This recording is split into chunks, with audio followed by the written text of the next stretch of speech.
Bienvenidos a Debate Político aquí en el canal del Congreso. Gracias por estar ahí. Nuevamente desde aquí, desde el Congreso de la República, desde el Senado concretamente, donde se vive la democracia. Todo para discutir los temas que tienen que ver con ustedes, los colombianos, y que concierne a nuestra realidad, obviamente.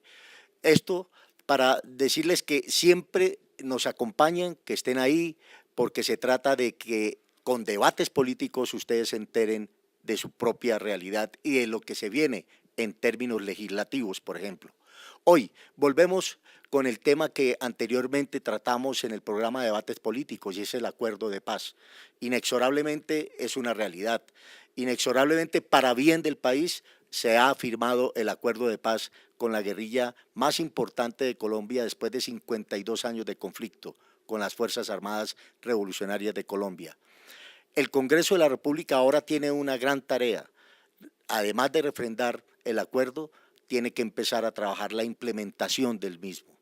Pues bien, para ello hoy tenemos dos invitados muy especiales aquí en debate político.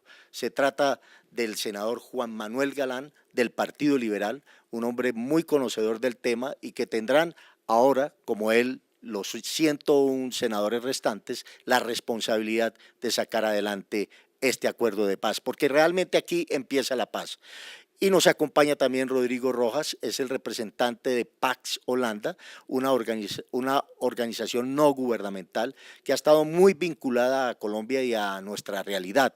Y no solamente la de Colombia, la de América Latina, pues también es un conocedor del tema de los acuerdos de paz en El Salvador y en Guatemala. Pues bien, con ellos vamos a empezar esta conversación, este diálogo, para que nos pongan en contexto un poco de lo que implica el acuerdo de paz. Senador Galán, viene ahora firmado el acuerdo, la implementación. Esa responsabilidad del Congreso tiene que asumirla, no obstante todavía no estar claros cómo va a ser el trámite legislativo. Pues se habla de un fast track, se habla de una decisión de la Corte Constitucional que está a la espera. ¿Qué nos espera ahora con todo este proceso? Y gracias por estar en el programa, senador. No, muchas gracias por la invitación. Un saludo también para Rodrigo. Yo quisiera primero referirme a lo que pasó el 2 de octubre, en el plebiscito, donde perdió el acuerdo anterior. Los colombianos le dijeron no en las urnas, y a raíz de lo que pasó el 2 de octubre, se empezaron a hacer unas reuniones entre los partidarios del no y el gobierno nacional para encontrar puntos de encuentro y poder hacerle reformas al acuerdo anterior, incluir muchas de las cosas que los partidarios del no reclamaban que fueran incluidas en el acuerdo.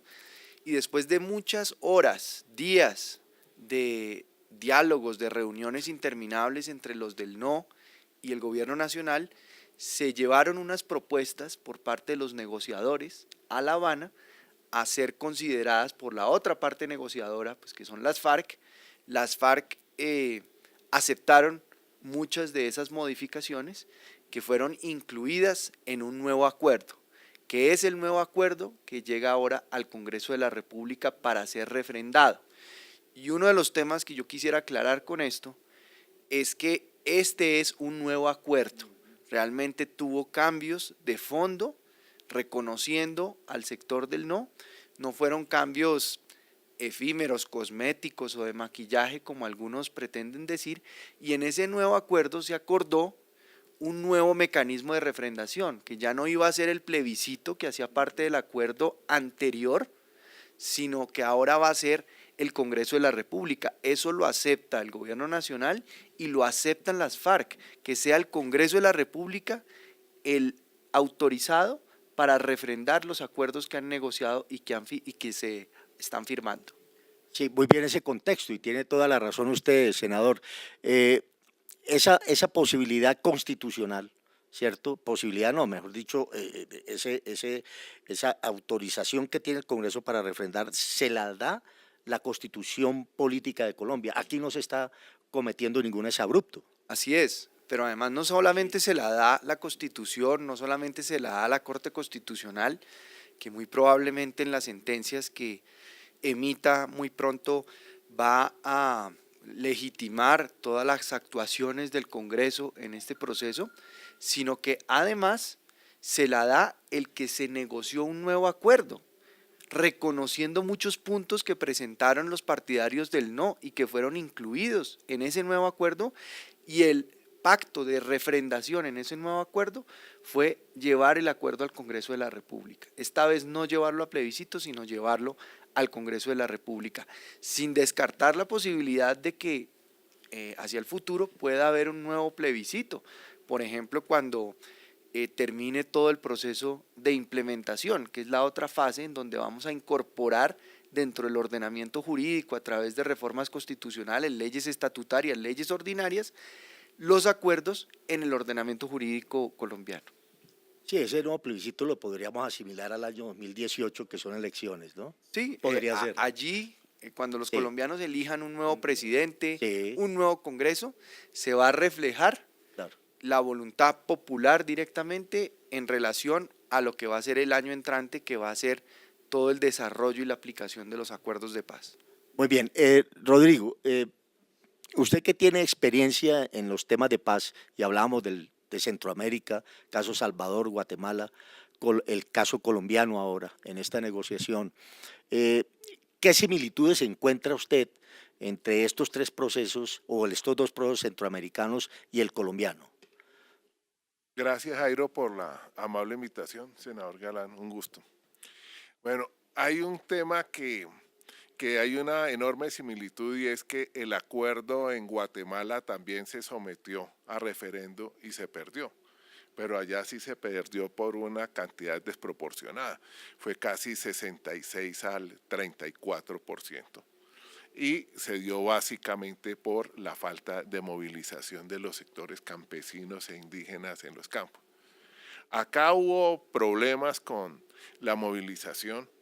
Aquí acababa de pasar un vendaval en la costa, no se modificaron los tiempos para las votaciones, y también faltó un poco de conocimiento por parte de la gente, especialmente en los sectores campesinos. Sí faltó mucho de pedagogía para la paz.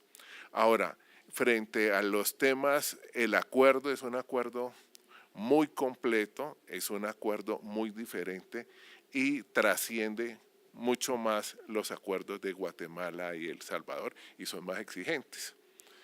Una de esas exigencias está dado por los estándares internacionales de justicia que se le están aplicando.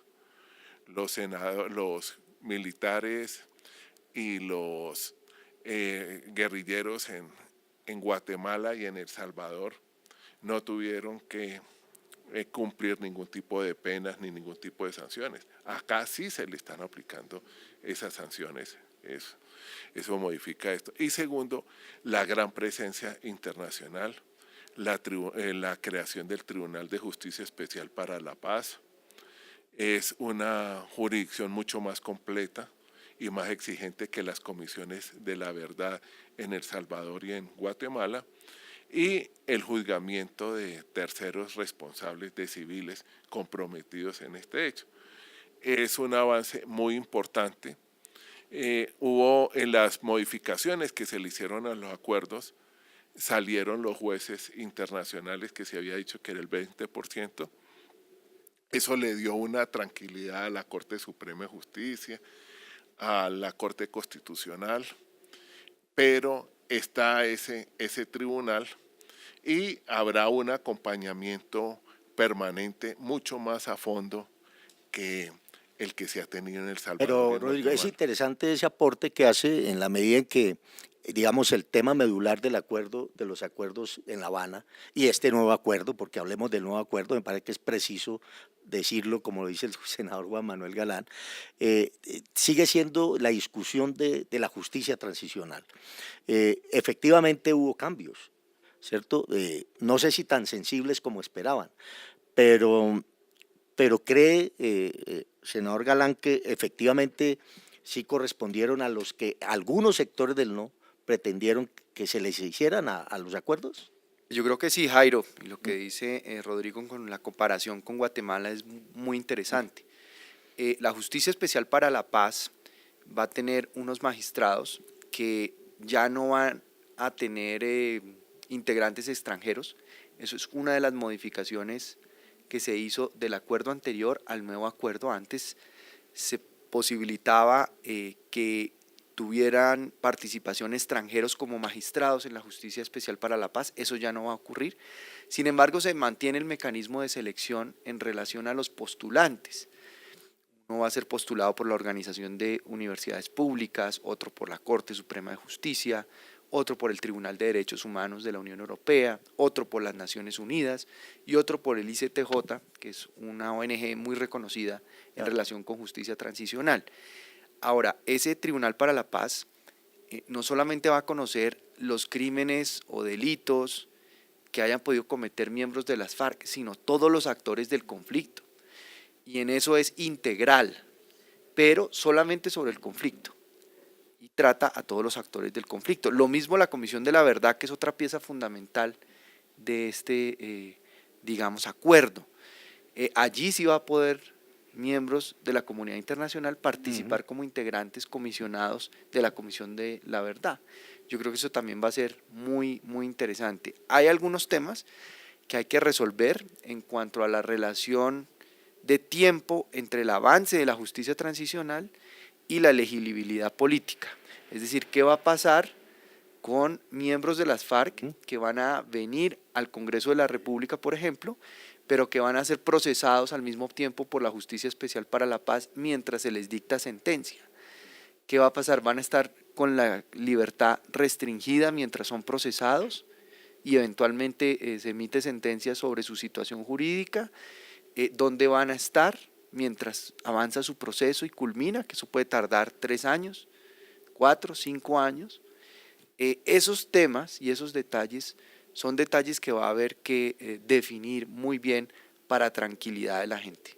Claro, y eso se va a hacer a través de la implementación y eso también tranquiliza un poco a ciertos sectores del país porque pues la implementación implica que el gobierno llegue con un paquete de leyes y reformas constitucionales que permitan ir precisando más la justicia transicional. Ahora, algunos Sí, sectores del no, lo sí. único que les servía era que la Justicia Especial para la Paz se aplicara solamente a la guerrilla de las FARC.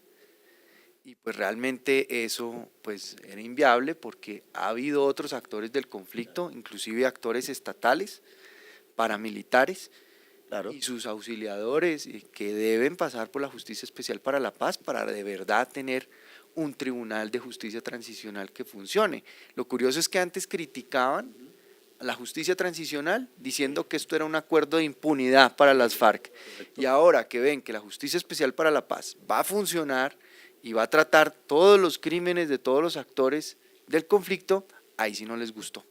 Sí, ese tema de la impunidad es interesante un poco para que Rodrigo nos ilustre que con la diferencia de los procesos de Centroamérica, que es lo más cercano que tenemos en torno a estos temas de negociación de paz, allá sí se generaron ciertos, digamos, ámbitos de impunidad, indudablemente, comparado con esta justicia transicional que tenemos hoy, ¿no?, en Colombia. Sí, realmente, aunque en Guatemala se creó una comisión contra la impunidad, que justamente hoy la dirige un ex magistrado de la Corte Suprema, el doctor Iván Velázquez, Colombiano. colombiano, Sí. que él estuvo muy presente en todas las investigaciones sobre parapolítica. Ellos dicen que los estándares de impunidad en Guatemala, con la creación de la CICIG, que inclusive procesó a un expresidente, un presidente en ejercicio, a Otto Pérez, a una vicepresidenta, al director de A Ríos impuestos. Montt también, ¿no? Pero lo de Ríos Montt se paró, ¿sí? Ajá. Lo de Ríos Montt, es decir, con el estamento militar, salvo Otto Pérez, que era el presidente, Sí. no se logró avanzar en esas investigaciones. En Colombia la situación pues es un poco distinta. Acá tenemos una impunidad del 95%, es decir, estamos hablando de que solamente el 5% de las personas que son procesadas terminan con una condena efectiva. Acá todavía hay unos déficits de verdad muy grandes. En Guatemala tampoco quedaron satisfechos con qué fue lo que determinó esas condiciones de la violencia con las que se determinaron. En El Salvador hubo comisión de la verdad, se aclararon algunas cosas, pero también quedaron en la oscuridad muchas. Y el tema es que aquí hay que hacer compatible verdad y justicia. Es decir, las víctimas aquí en Colombia están pidiendo sobre todo verdad. Hay crímenes, inclusive el del senador Galán, del papá Galán, que todavía hay cosas oscuras que no se han aclarado, porque aquí ha habido una tradición de nunca decir la verdad completa, ¿sí? Y que le estamos esperando y que creemos que con esas nuevas instituciones, porque se llega a unos momentos en que la justicia es incapaz de avanzar más de lo que debía avanzar. Eso es parte de la preocupación, ¿no, senador? El tema de la verdad. El tema de la verdad es fundamental, ¿no? Y yo creo que usted, que es víctima, ¿cierto? Si han estado durante tanto tiempo, es detrás de esa verdad. Y muy difícil, ¿no? Lograrla. Sí, Jairo. Además, como presidente de la Comisión de Víctimas del Senado, he tenido la oportunidad de recorrer el país y conocer todo tipo de víctimas, víctimas de las FARC, víctimas de los paramilitares, de los agentes del Estado, en fin. Y Rodrigo tiene mucha razón, el clamor de las víctimas ante todo es por la verdad, es el instrumento que les permite reconstruir su vida, su proyecto vital, pasar la página, avanzar, liberarse del dolor, reconciliarse. Sin la verdad es imposible la reconciliación, es imposible el perdón. Y yo creo que para que una sociedad vuelva a tener esa reconciliación, esa capacidad de avanzar unida, es fundamental hacerlo sobre una base sólida, y esa base sólida se llama verdad. Como lo dice Rodrigo, con mentiras o con verdades ocultas o tapando lo que pasó, las sociedades no pueden avanzar ni pueden mirar hacia el futuro después de haber vivido episodios de guerra tan dramáticos y tan violentos. Bien, siguiendo con esta comparación que es muy interesante porque El Salvador acaba de cumplir 25 años, la negociación. Y en estos 25 años, en El Salvador, pues el Frente Farabundo Martí para la Liberación Nacional, que era el grupo guerrillero con que se negoció, hoy es factor de poder. Y ya llevan 2 periodos, donde llevan 3 periodos seguidos en el poder. Dos, Funes y Sánchez Serén. Sánchez Serén, correcto. Eso para hablar en términos políticos, que es lo que se busca con la reinserción de la guerrilla a la vida civil, es que mañana ojalá las FARC se convierta también en un partido político, y se trata de eso, que sea factor de poder. ¿Eso es posible en Colombia en algún momento? Usted, que es un senador joven y que seguramente le va a tocar vivir unas realidades muy distintas en términos políticos, senador. Pues Jairo, hay una cosa que es importante entender. A nosotros hubo un gobierno, el del hoy senador Uribe, que llegó al poder prometiéndonos la derrota militar de las FARC. Esa derrota militar no se dio y las FARC obviamente les interesa como organización, siempre les ha interesado desde hace 50 años, eso no ha cambiado, obtener el poder. Y durante 52 años buscaron el poder a través de las armas.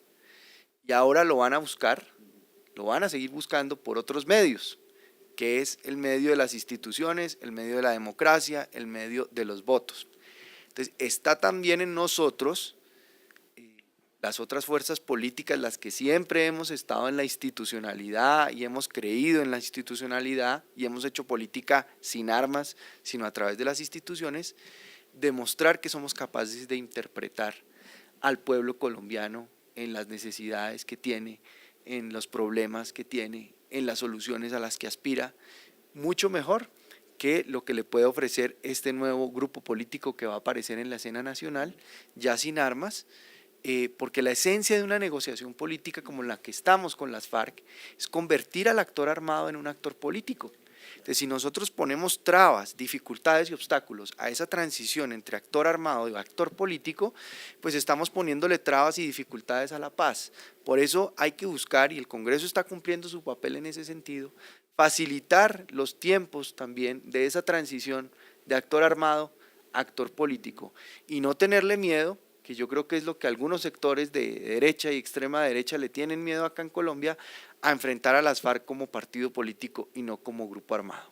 Bien, esa reflexión que hace el senador Galán es muy interesante porque a esa realidad nos vamos a ver abocados los colombianos en el inmediato futuro, es decir, el año entrante, con el tema del acuerdo de paz como debate político, debate electoral además, y cuando ya a partir del 2018, pues de acuerdo con el acuerdo, el nuevo acuerdo, y que también venía del inicial, pues la FARC tendrá una representación de curules tanto en Cámara como Senado. Pero bien, vamos a hacer un corte y ya regresamos, y no se muevan de ahí porque esta conversación, antes que debate, conversación, llamémoslo casi que pedagógico sobre estos acuerdos, está muy interesante y es importante que ustedes colombianos se informen muy bien. Ya regresamos, no se muevan de ahí.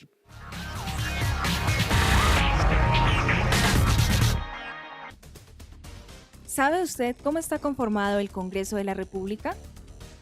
El Congreso de la República está conformado por 2 cámaras, el Senado con 102 miembros elegidos a nivel nacional y la Cámara de Representantes compuesta por 166 integrantes elegidos en los departamentos. A su vez, el Congreso está dividido en 7 comisiones constitucionales que se especializan en temas para facilitar el trámite legislativo y de reforma constitucional. Entre los temas más relevantes que tratan las comisiones son la Comisión Primera, Reformas a la Constitución y Derechos Fundamentales.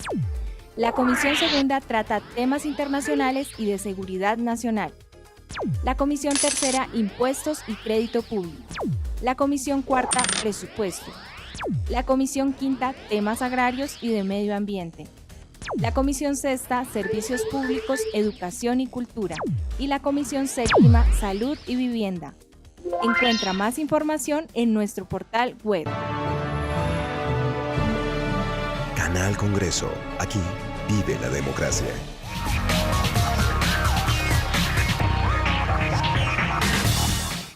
Bien, regresamos aquí a debates políticos que hoy estamos obviamente trabajando y comentando para ustedes con 2 personas muy conocedoras de los temas de paz en América Latina, el senador Juan Manuel Galán, Rodrigo Rojas de Pax Colombia, para ir dilucidando estos acuerdos que se acaban de suscribir entre el gobierno colombiano y las FARC. Habíamos quedado en el tema de todo lo que implica el proceso político y lo que seguramente en el futuro va a representar las FARC como partido político. Pero se viene hablando en el país concretamente y con alguna preocupación en editoriales de medios de comunicación escrito del tema de la polarización, de que la polarización no es conveniente para el país. Pero otros teóricos de la política y de la democracia dicen, pues eso es la democracia, la polarización es para eso, para dirimir 2 posiciones. ¿A usted le preocupa la polarización, senador Galán? Pues mire, la democracia por lo general sufre problemas de salud. Eso es como cuando uno está enfermo y le hacen un examen de sangre y le miden colesterol, triglicéridos, una cantidad de cosas. Si uno le quiere hacer un examen a la democracia, uno tiene que mirar ciertas instituciones, cuál es la salud de esas instituciones. Por ejemplo, el sistema electoral. Tenemos un sistema electoral moderno que garantice unas elecciones libres, justas y competitivas, o tenemos problemas y reformas que hacer ahí. Si uno quiere medir la democracia, tiene que medir el Estado de Derecho. ¿Hay un Estado de Derecho? Estas cifras de impunidad y porcentajes que mencionó Rodrigo, ¿sí reflejan lo que es una sociedad democrática? La libertad y la independencia de la prensa es otro indicador de la salud de la democracia. La fortaleza de la sociedad civil y las organizaciones de la sociedad civil, qué tan fuertes son, es otro indicador de la salud de la democracia. la fortaleza de los partidos políticos. O sea, no hay democracia cuando hay un solo partido político y todo es unánime, pero necesitamos mirar también cómo están nuestros partidos políticos actuando, si son democráticos en su interior, si son modernos, si se renuevan o si son los mismos con las mismas, perpetuándose en los partidos políticos y negándose a darle paso a nuevas generaciones y nuevos liderazgos.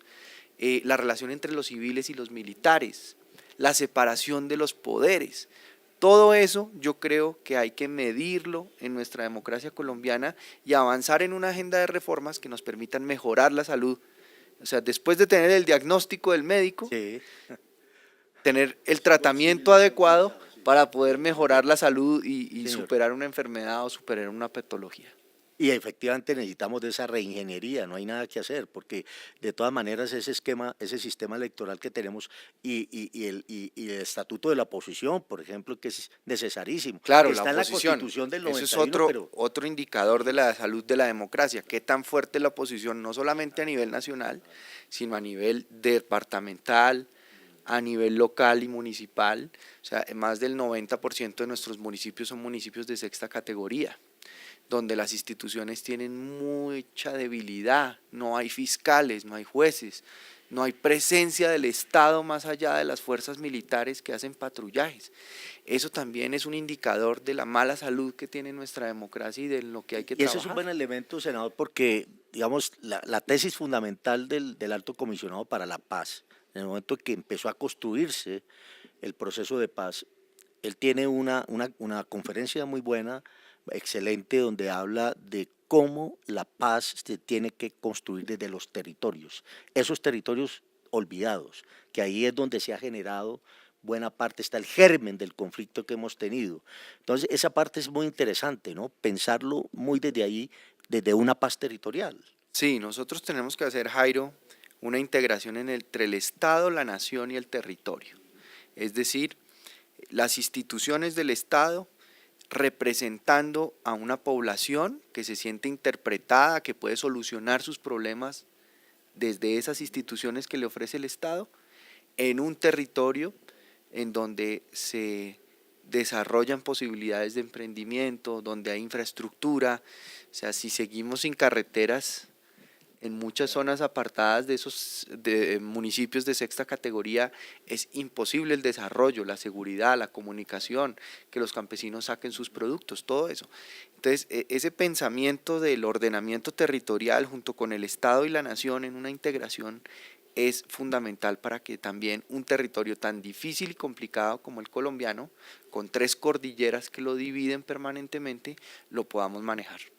Bien, yo no lo he olvidado, don Rodrigo Rojas, pero me parece importante que usted nos contara desde la experiencia suya cómo ha sido ese proceso de gobernabilidad en El Salvador, ya 25 años después de la negociación, en un ambiente de polarización.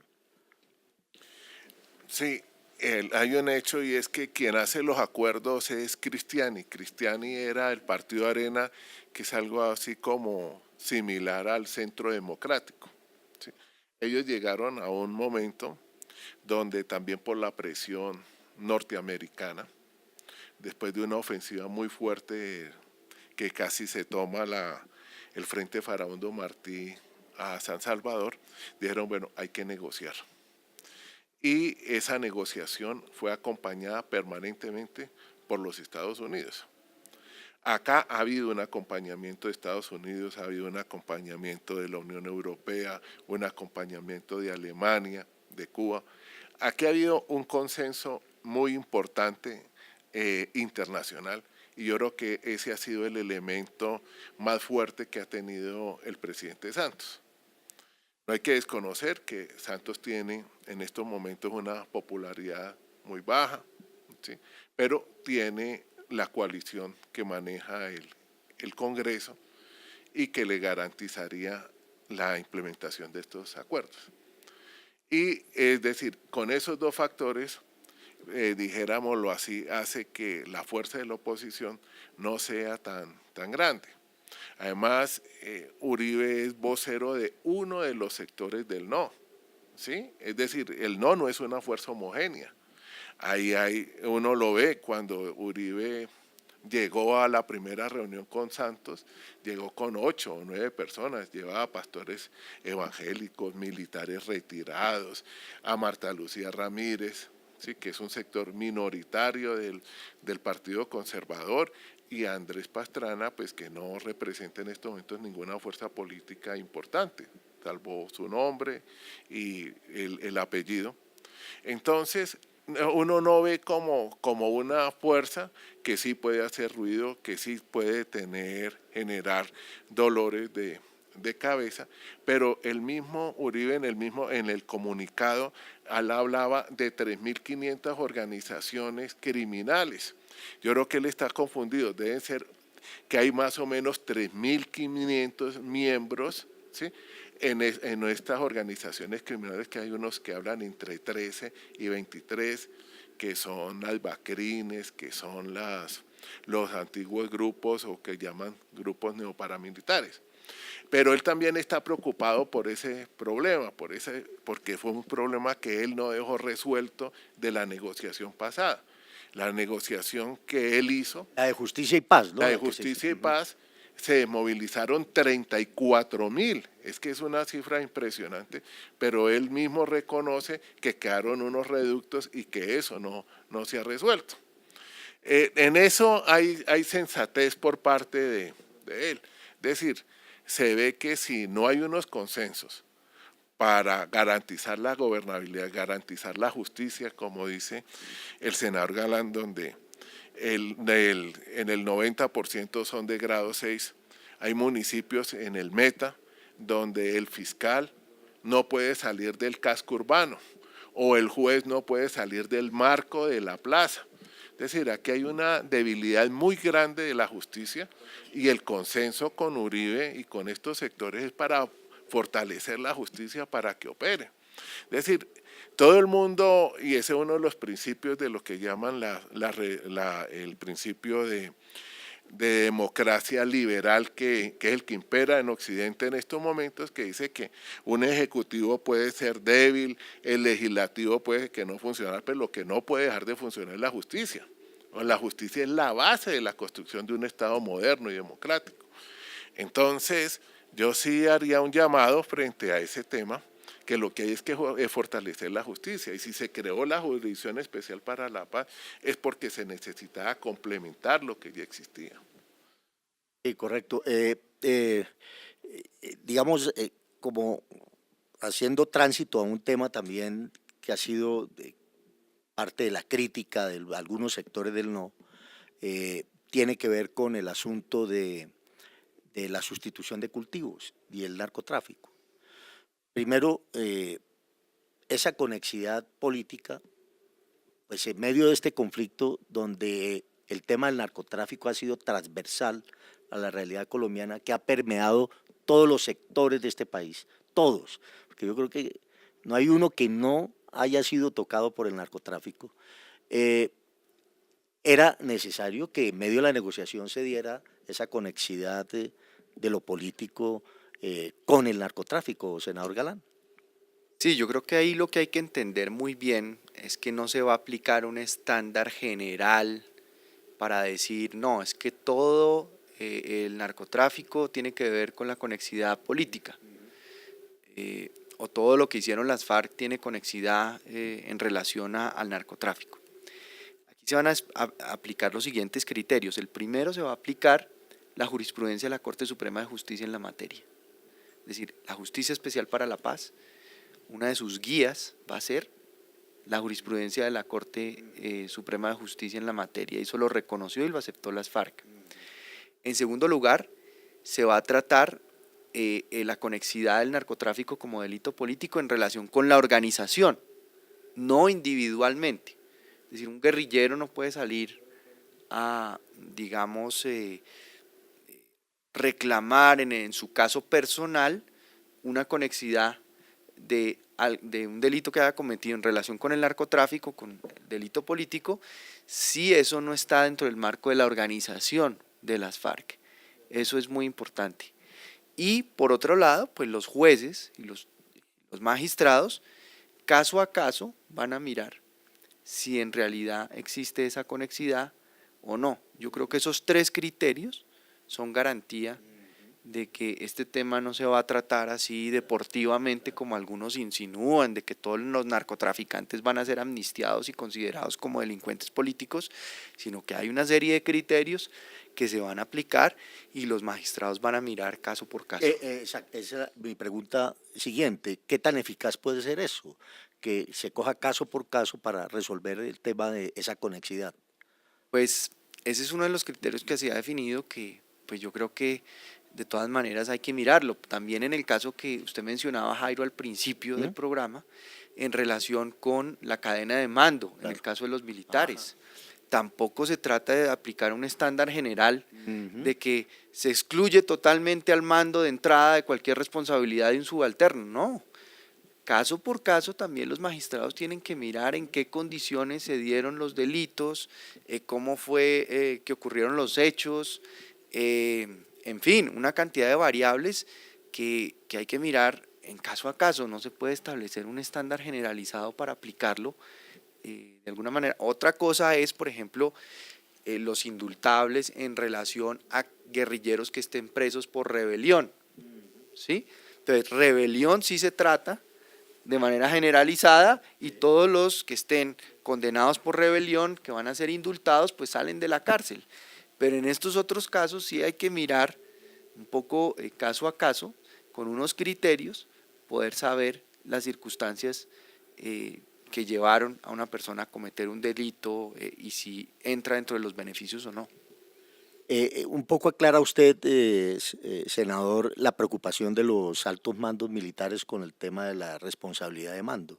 No es tan literal como lo han planteado en algunos medios, donde la preocupación de ellos es que finalmente van a estandarizar todo y no se va a analizar a fondo. Sí, porque imaginémonos, ¿no? Una situación, es decir, hubo un operativo y en ese operativo los propios miembros de ese operativo que estaban llevándolo a cabo en la práctica tomaron decisiones por el camino que no fueron objeto de orden de sus superiores en relación con cometer un delito o un crimen.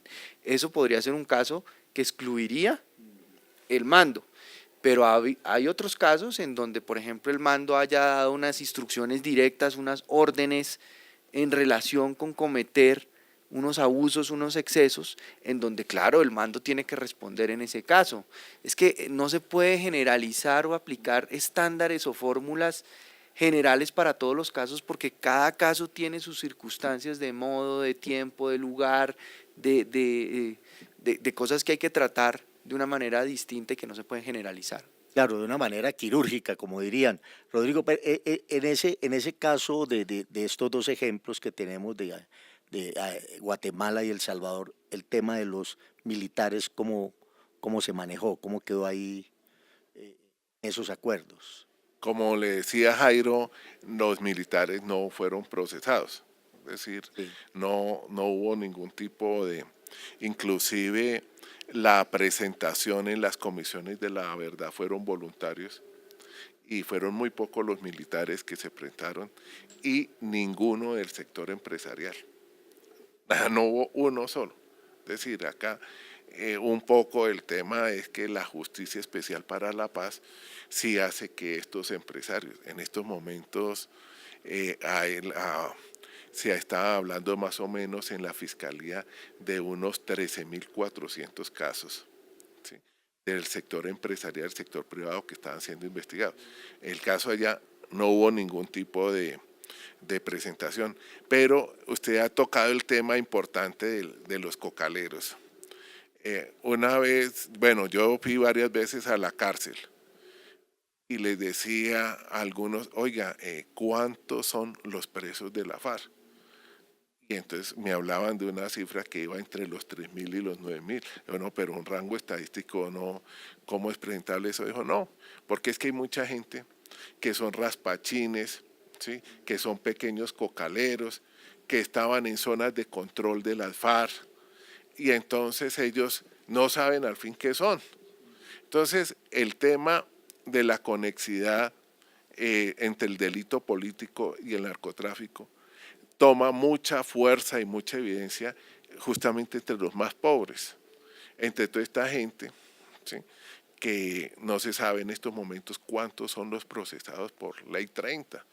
Pues sí, hay unos que hablan de 8.000, de 9.000, pero ahí sin un tratamiento político del tema del narcotráfico y solamente represivo y policivo, no se va a resolver este problema, ¿sí? Uribe habla de 165.000 hectáreas que volvió a crecer, y es no solamente por el problema de la falta de aspersión, sino también por la crisis agraria y de pobreza que hay en el campo, ¿sí? Y eso se requiere un tratamiento político, social, integral y no solamente represivo. Que lo trae el nuevo acuerdo, ¿no? En el tema agrario, ese desarrollo rural integral, o ese de reforma rural integral, es que se llama concretamente en el nuevo acuerdo, va a resolver en parte, y usted, senador Galán, que creo que tiene mucha experiencia en el tema, debido a su propuesta del cannabis, de la marihuana que tuvo, exitosamente logró que se aprobara en el Congreso de la República, y ya vamos camino a que hoy ya los colombianos piensen incluso en estar pensando en cultivar para montar empresas, cosas que son interesantes que se dan con estos procesos. Digamos, ese aspecto agrario que se negoció en el acuerdo ayuda a resolver en parte toda esta situación de los campesinos, como lo plantea Rodrigo. Yo creo que sí, es decir, nosotros lo que hemos planteado en materia de política de drogas es que el libreto de política que nosotros hemos seguido durante los últimos 30 años, que fue el libreto básicamente planteado por Nixon, el presidente de los Estados Unidos a principios de la década de los 70, en relación a la guerra contra las drogas, es un libreto que ha fracasado. Y hoy en día lo que tenemos que hacer es hacer un tratamiento diferenciado a los diferentes eslabones de la cadena del narcotráfico. Entonces hay unos eslabones débiles que hay que tratar de manera suave y hay unos eslabones duros que hay que tratar de manera dura. Entonces los eslabones débiles es en un extremo el campesino cultivador que apenas vive de su cosecha, es decir, el precio que le pagan por cosecha de hoja de coca es un precio que es inferior a un salario mínimo, que apenas le permite cubrir sus costos y sus insumos para recuperar algo. Realmente el grueso de la ganancia del negocio ilícito de las drogas, de la cocaína, por ejemplo en el caso de Colombia, está en los cristalizaderos, en los centros de acopio de ya la pasta de coca y la base de coca procesada en cocaína, donde hay unas estructuras sofisticadas, laboratorios con químicos, con trabajadores, que es donde está el grueso del negocio. Nosotros hacíamos, por ejemplo, la ruta de la cocaína y la base, 1 kilo de base de hoja de coca, ya pues primeramente procesada, más o menos se la pagan a $1 a un campesino. Y ese kilo luego procesado de cocaína que llega a Australia se vende en $200.000. En las calles de Sydney. Exactamente. Sí, así es. Entonces, esa cadena de valor es la que también hay que tener en cuenta para focalizar los esfuerzos en donde está el negocio ilícito. Y el otro eslabón débil es el consumidor y el adicto, que tiene que ser tratado con programas de salud pública, programas de derechos humanos. Entonces los campesinos que viven en unos territorios difíciles de conflicto, donde no hay infraestructura, donde no hay carreteras, donde no hay créditos, donde no hay asistencia técnica, donde no hay oportunidades de trabajo, la respuesta que les da el Estado a esa crisis que mencionaba Rodrigo es un avión que pasa fumigándolos. Fumigándoles no solamente los cultivos de coca, sino los cultivos de plátano, causándoles problemas a la salud, dermatológicos, de cáncer, de pérdida de embarazos, una cantidad de cosas, en lugar de trazar una estrategia de desarrollo alternativo, de sustitución de cultivos, de infraestructura vial, de acceso a crédito, asistencia técnica para que el desarrollo. Entonces, el acceso a la tierra que se plantea en el acuerdo agrario, la jurisdicción agraria que se crea también en el acuerdo, son muy importantes para empezar a resolver esos problemas estructurales de la guerra en Colombia, que es la tenencia de la tierra. Correcto. Vamos a hacer un pequeño corte, ya regresamos para el cierre del programa y bueno, no se muevan de ahí, continúe porque el tema es muy interesante.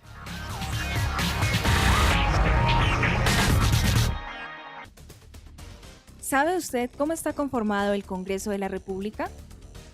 El Congreso de la República está conformado por dos cámaras, el Senado con 102 miembros elegidos a nivel nacional y la Cámara de Representantes compuesta por 166 integrantes elegidos en los departamentos. A su vez, el Congreso está dividido en 7 comisiones constitucionales que se especializan en temas para facilitar el trámite legislativo y de reforma constitucional. Entre los temas más relevantes que tratan las comisiones son la Comisión Primera, Reformas a la Constitución y Derechos Fundamentales.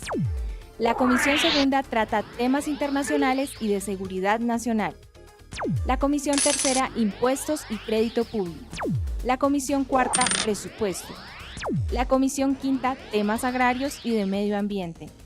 La Comisión Sexta, Servicios Públicos, Educación y Cultura.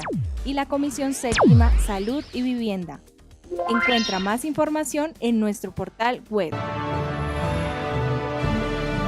Canal Congreso. Aquí vive la democracia.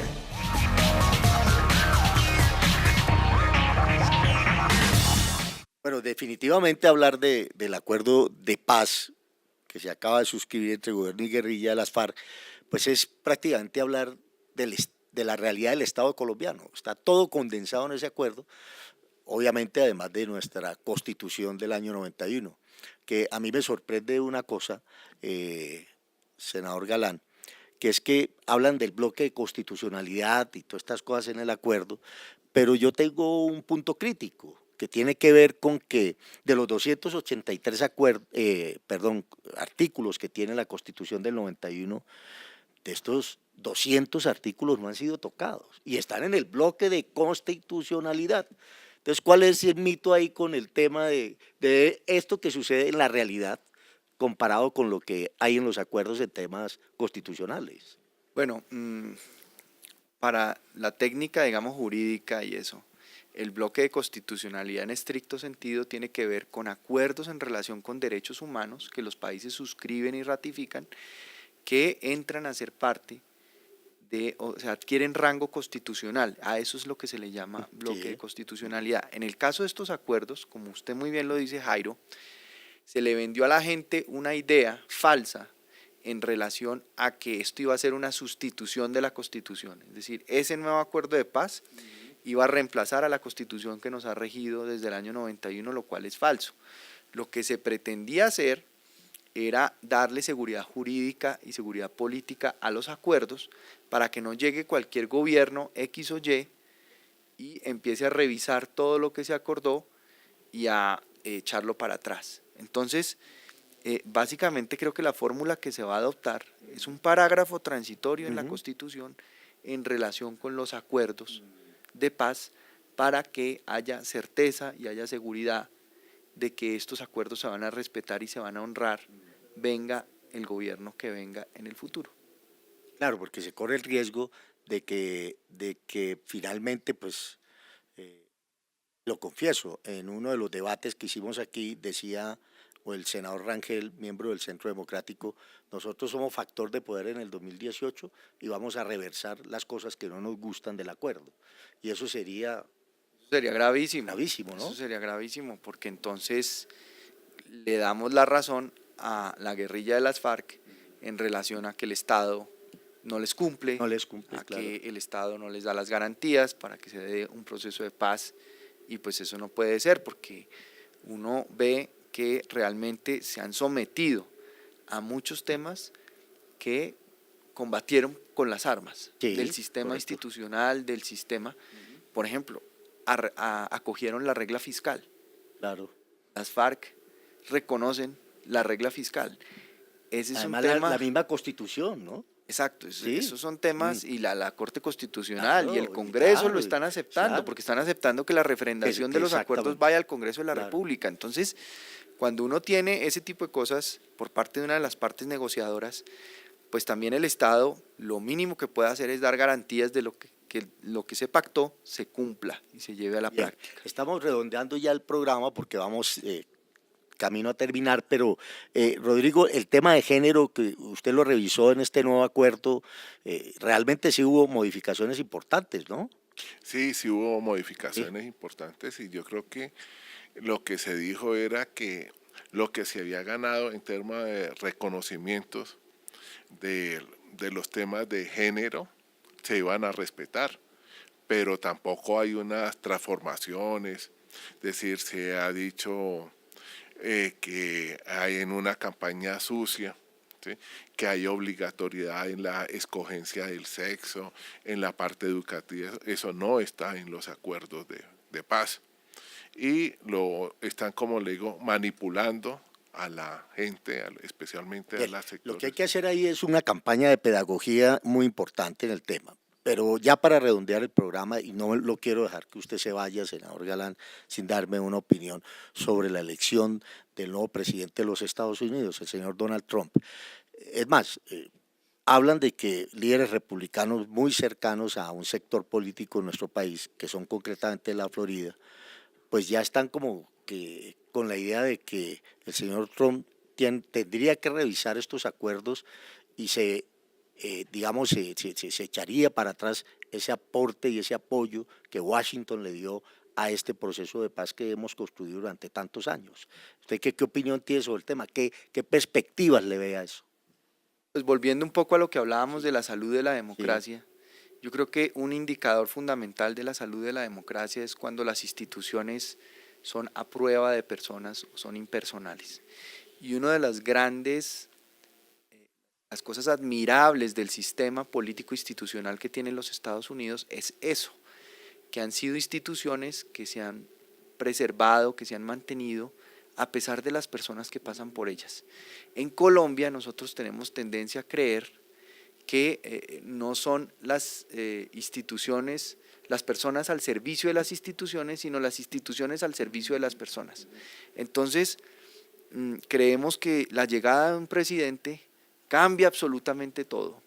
Y a eso nos acostumbró un poco el presidente que tuvimos 8 años, que hacía girar todo alrededor de su personalidad y de lo que él decidía o cómo intervenía para resolver un problema, por pequeño que fuera, en una región, en una localidad, y desvirtuaba de esa manera la fortaleza que tienen que tener las instituciones para actuar y para resolver problemas. El caso de Trump es un poco un caso populista que surge de la debilidad de los partidos demócrata y republicano para tomar decisiones y adelantar reformas en el Congreso de los Estados Unidos.